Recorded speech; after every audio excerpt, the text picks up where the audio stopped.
Hey gang, looking at a vintage Sears 500. Let me take a look at the tag here real quick. It is a 500 203015. I believe it loosely translates to a model 14. It has been sitting literally for years up on top of my cabinets that I'm going to be using for setting the lathe on, and I thought, you know what, I'm going to see if this thing's worth keeping or pitching. And first thing I wanted to check was spark, and to my amazement, all the years it's been sitting up there and the humidity in the shop in the winter time, and you know, the greenhouse effect that happens in here, well, there's no way this thing's going to have spark. But watch right here, this amazed me, so I want to turn the camera on and show you.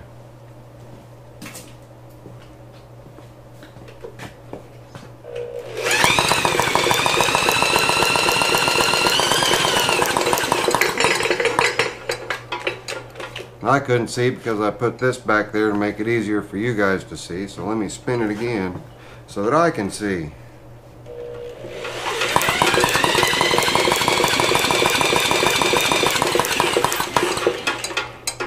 What do you think of that? That's a good, strong, healthy spark too. So obviously this engine is not going to go bye-bye. Spark plug was out so that make it easier to turn over with the hand drill. But it's a good one. How about that? What do you know about that? I may just have to sit this one on the bench here after I get things reorganized. But right now we're clearing off the bench. What's going to be the bench. See, I've made a dent. We've got the table out, getting stuff set out. And sorry about it being crooked. Let me just pop it off of there. But anyway, that's what we're working on, is this area right here, trying to get those guys cleared out. And hopefully you can hear me because the microphone's facing the wrong direction. Anyway, see you on the next one. Alright gang, a little bit of time has passed and the corner is now devoid of everything that was sitting there. Quite a bit of time has passed. So what am I going to actually do here? I'm not positive yet, and a couple things may be going back, but I've got the two cabinets emptied out, sitting there to transfer the lathe to them.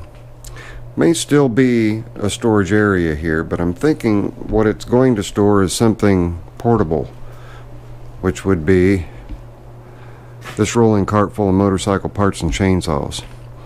I think I'm going to wheel that over there into that corner, because the distances that are the space I need, I'll need just a little bit of space over here for the drill press, unless I can fit the drill press between the mill and the lathe, which is yet to be determined. The lathe is only going to take up 41 inches, so it should give me enough room to go ahead and put the drill press in there. If so, then between the drill press and the mill, I'll have a little cubby that I told you I was going to put the bandsaw there, but I can actually shove it in over here. So I can get everything compacted in there pretty tight, but still have enough room to maneuver and to work. And then, like I say, put that cart, which is a disaster, over here. And so in the winter time, when I finally get started on the CL200 or abandon it, whichever happens to come to pass, just depends on my mood at the moment. I know. Projects that I want to start but don't always get started go by the wayside. So I got rid of a lot of scrap. I didn't keep very much at all. I kept some opposed twin stuff, some little bit of 23D stuff, differential stuff here. Then we've got a boatload of pulleys here, and then the original stereo to Clifford.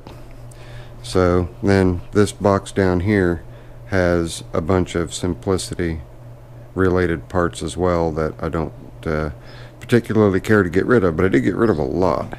And that did have my uncle's American flag and a box full of springs in it. It now has the hydraulic pump from the convertible top and the box full of springs in it. That thing's kind of a thorn in my side, not real sure what's going to happen to it. But that's kind of the plan, is to move the big gray wheeled cart over here, stuff it over here in the corner, and I should still have plenty of room to accomplish what I need to. And the mill may actually even shift this way some to give myself just a little bit more room. We'll have to wait and see, but we are making progress. We've got the wall cleared out and more room for plates. How about that? Got this whole area here that a lot of that stuff can just go up in the loft and get out of my way. It's not been moved in ages. But there's your update on what's going on so far. These weren't too difficult to empty. I just had a tote sitting here and everything got tossed in the tote. The only thing I kept were the 2-ply and 4-ply 4-inch wheels, more or less, and the mufflers I haven't touched in years, so they all just went bye-bye. If someone's needing a muffler, they'll just have to pony up and get a new one, because that's not all the mufflers I have. All those mufflers were off-brand mufflers. I mean, off, not Simplicity. Then this contains all of my Simplicity mufflers and a couple of off-brands in there as well. But that's where we're at. Ran into some things that I had forgotten that I had, which was a nice little surprise to run into, and some things that I knew that I hadn't touched in forever and they had to go. So we have made a considerable amount of progress, even though it looks like all I did was just move everything out of the way. I thinned everything out quite a bit. In fact, I'll show you guys here real quick as the birds chirp. This is all scrap, not the grill, but this is all scrap metal, scrap metal, scrap metal. There's more than just that, but I've probably got Michael 300-400 pounds of scrap metal there. He can haul off to the scrap yard and get himself a little bit of pocket change. The reason I'm hanging on to this opposed twin, this was a vertical shaft, the one that was in that Murray for the pin rods that I just finished up, that threw a magnet out of the flywheel, if you guys remember, if you've been following me, and bent the crankshaft in it. The pistons were good, and so I kept the pistons, and the pistons are actually going to go into the old red opposed twin horizontal. Right there it says 16 horse opposed. Connecting rods are going to go into that because I've got one connecting rod that's bad. So when I took everything apart, I checked these and I know that they're good. I know it looks like everything's just thrown in there haphazard, but I do have them semi-protected so that they're not going to get all messed up. And this was a Craigslist buy a long time ago, and I still have not mounted it to anything. And this is one of those that is wired instead of wireless that everyone's after. So I may just throw it back on Craigslist. And I mean, it's still new in the box. In fact, the receipt's still in the box. And just go ahead and unload it, because if I haven't used it by now, chances are I'm not going to. Would it be handy? It absolutely would. And I have given thought to mounting it to the big trailer so that I can pull tractors on and off. That may still happen, and if it does, you know, I'll just get me a little marine battery box to hold a battery in, so that I can, a deep cycle, so that I can power it in and out. But you know, that's still yet to be told. I've yet to do anything with that, and I've had it for years, literally years. The tires got the 26 12 12 ags, the 8.5 12 10 8, yeah, those. Then the 612s there, and then a bunch of smaller diameter tires there. A couple sets of new tires. This set right here is due to go on Ugly Alice, and that set there is due to go on Mini Lord. And that's something else. Mini Lord, I don't have an attachment to Mini Lord, so It doesn't need very much to be completed. You guys have seen the video where I've got the engine in and the engine runs and it moves under its own power. Just needs little things done to it, you know, wiring and key switch and little, you know, it needs a tube in one tire. Needs those 2 tires mounted to it, but it's going to look real similar to the 728 that I built years and years ago, only the earlier 64 round hood type. So if anyone's interested in it, hey, give me a shout. I will entertain offers on my Gmail, which is zippovarga@gmail.com. So, and you'll get everything that goes with it, and it, you know, it's nearly complete. I'd say it's about 75% complete. Not too bad, and it's even got a really cool set of KC headlights on it, but unfortunately for whoever buys it, that light bar and those headlights will not go with it.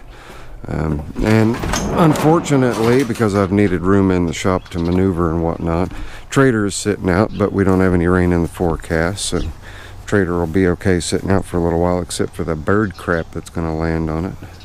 And then Mini Lord is back over there. And again, no rain coming in the foreseeable future. But you can see the shiny headlights there.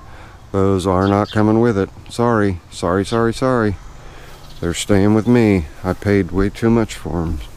And I do have an attachment to those. So, but, you know, like they say, cash talks. So if somebody wants to pony enough for the lights and the light bar, then they might go too. But that's where we're at. I know this is kind of long-winded, but you guys are wanting updates on what is going on as I'm getting the shop revamped.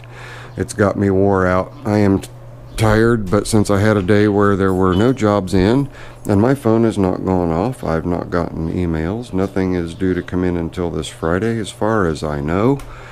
So I can continue to bust on this stuff, and hopefully possibly even by Monday or Tuesday get the mill in its final position, get it leveled and get it powered up, and we can all experiment with the VFD.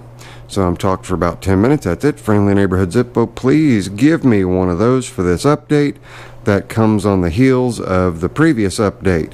We're just going to call this the Machine Shop Update Series. So as I progress, I will take you guys along for the ride. And I am tired and I am hungry, so I'm going to quit it.